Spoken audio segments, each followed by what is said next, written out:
How do you deal with people that do not serve you? How do you get rid of people in your life that are just toxic? That's what we're discussing today. Let's go.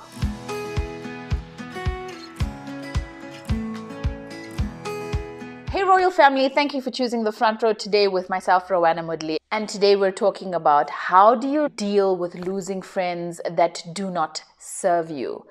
I have been in this muddle for years, and I think when I was younger, I was just so friendly with everyone. I had groups of friends in every type of environment. I had tons of people. I always had someone to join. I always had places to be because I was friends with everyone. I loved being popular. I loved being loved. I just loved that feeling of being so social. And then as I got older, I realized these people actually don't have my best interest. So I tried a few things when I was younger. I tried not being the first person to message people. And I realized there were some people that wouldn't message me at all. And it was crickets. And then there were some who would check up on me. So I knew now these are my people. This is my crew. And for those that really didn't bother about where I am, what I did, didn't even want to be around me, I slowly started to realize that these people are not for me. And as I got older and older, my friend circle also got smaller and smaller. And I'm not mad about that. I am actually very grateful because I'm wiser now for it. I listen to my intuition. I have more self-respect. I think when I was younger, I just allowed anyone into my space. And that also impacted in the way I spent my time.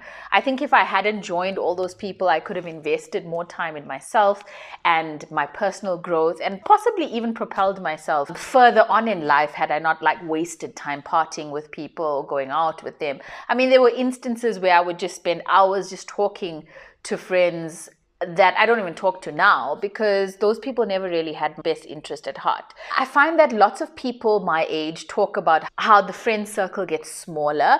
And if you're younger and you're thinking, I don't want to be lonely, I always want to have the friend circle that I have, this video is also for you because it's not a bad thing to choose the right people because you're choosing yourself. It took a lot of growing up for me to realize who I wanted in my life. It took a lot of self-reflection. I chose to look within myself. Meditation helped me a lot. Journaling helped me a lot. And then also taking people for who they are, how they show up for me in my life is what I realized that's who they are.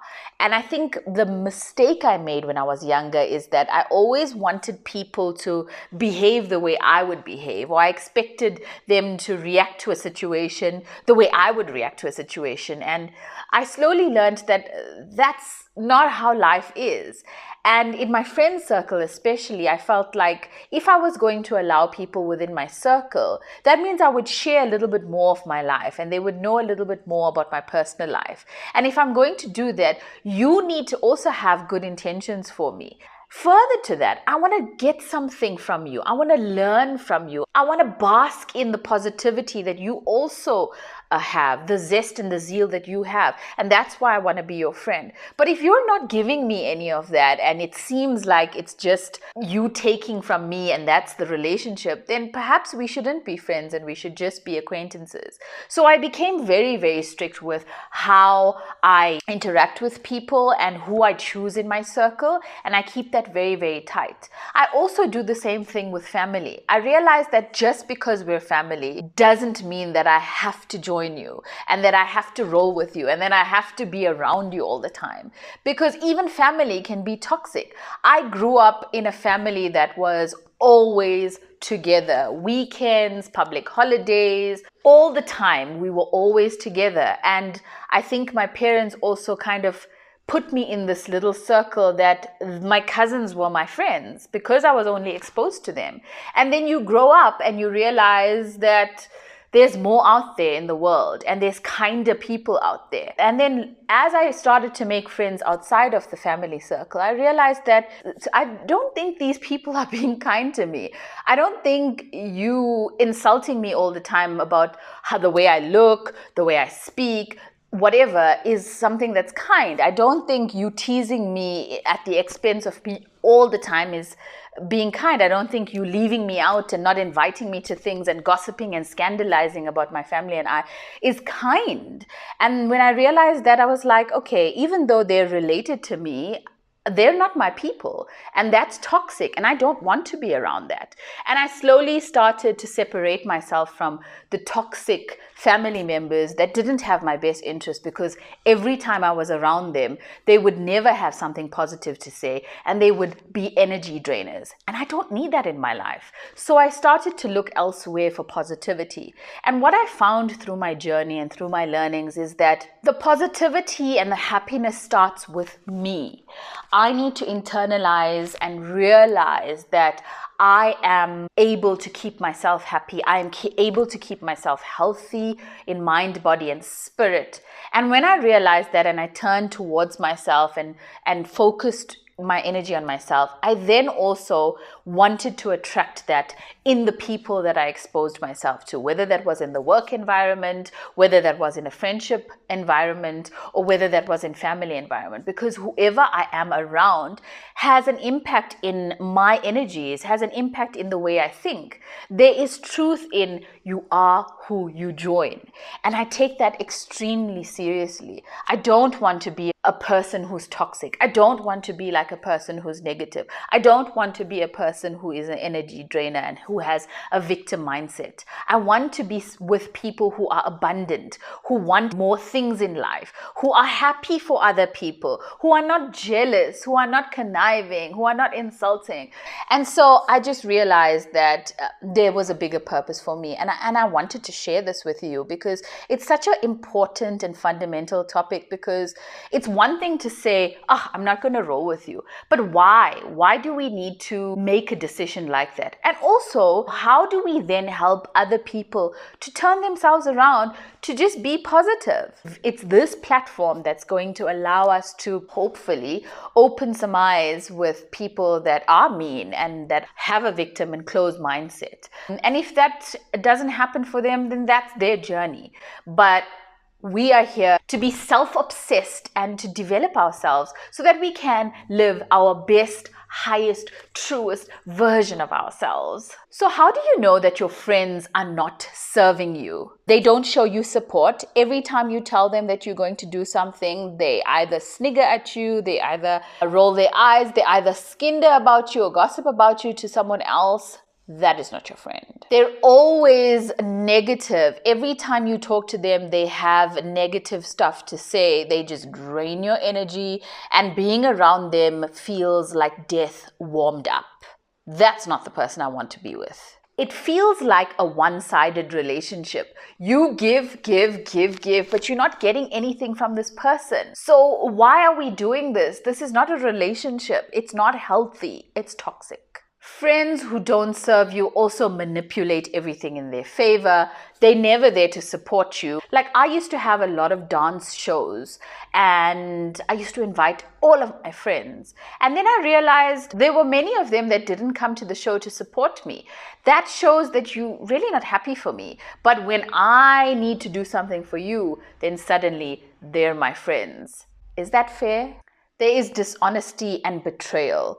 They lie about who you are. They talk about your character in a bad way. They never have your back. They gossip about you, but in front of you, they smile and they talk nicely to you.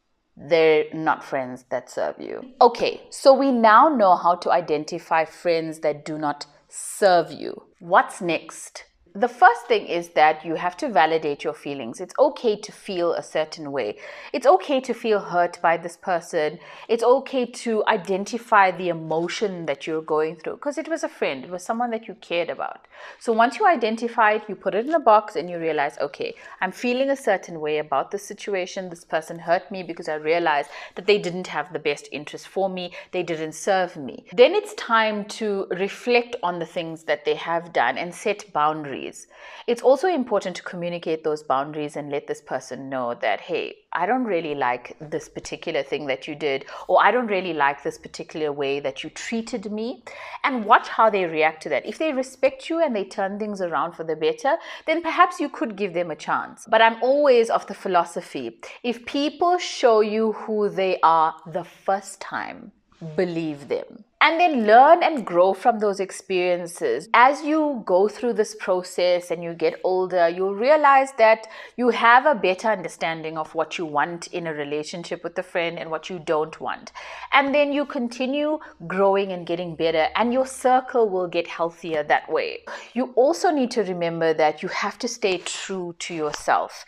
You have to understand truly who you are. And that's why I said at the beginning of this video is you've got to internalize yourself and just like look within and make yourself happy first before looking outside to find the right kind of friends. Because if you don't deal with whatever is going on within yourself, you still might not attract the right type of people. So whether it means you journaling or meditating or sitting down and writing down the type of circle you want, do that and try and focus on yourself and your self-happiness, because you should actually be a person that doesn't need anyone to be around you to feel happy. And that's why going on a date by yourself is so healthy. Spending time alone is so healthy. Sitting in silence is so healthy. Journaling is so healthy, because you have to be friends with yourself first and be the good friend that you are to yourself first, so that you know what a good friend is and then you know what to attract.